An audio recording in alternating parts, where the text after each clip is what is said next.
Good morning, students. Yesterday I have discussed with you chapter number 1 of macroeconomics. In this lesson, I have discussed with you basic terms used in the macroeconomics. Today I am going to discuss with you the remaining part of chapter number 1 used in the macroeconomics.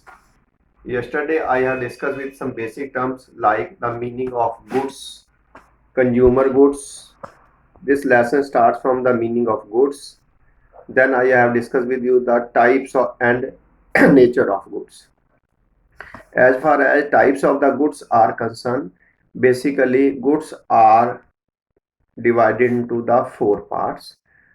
First part consumer goods, second part producer goods, third one was intermediate goods,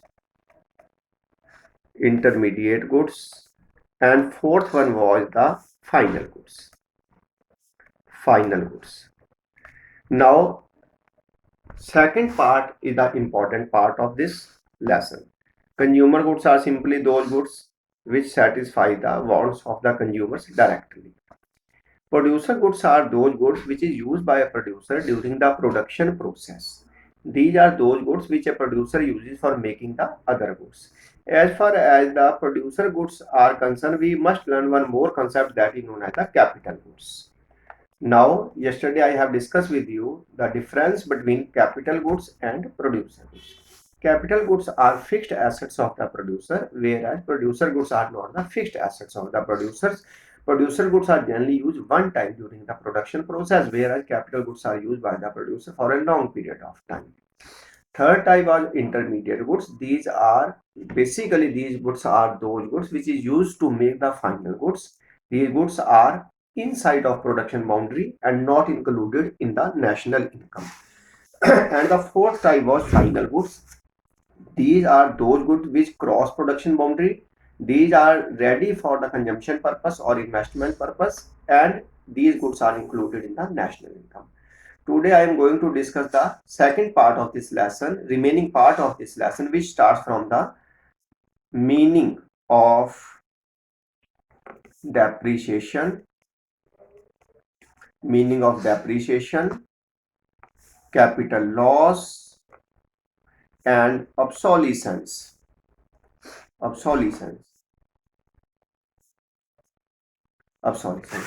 These three terms are very common and generally remain same. Generally you find that there is no difference between these three terms, but these three terms are totally different. First term is depreciation. Now, what is depreciation and how it is different from capital loss and obsolescence? Depreciation means decrease in the value of fixed asset due to its regular use. Suppose we use a machinery regularly, its value falls down because some wear and tear take place during the production process of this machinery, which is known as the depreciation. Whenever a machine continuously works, some normal wear and tear definitely takes place. So this normal wear and tear or fall in the value of fixed asset due to its regular use is known as the depreciation. But capital loss and obsolescence are totally different from depreciation. Capital loss takes place due to recession in the market. It is not due to regular use of the machinery. Suppose you purchase a house of rupees 5 lakh and now its value is rupees 3 lakh in the value. It means it is a loss of the capital of an investor of rupees 2 lakh. This loss of the investors of capital rupees 2 lakh is known as the capital loss, because in this case value of the asset has been declined not due to regular use, but its value has been declined due to market forces, due to market recession, due to recession situation in the market.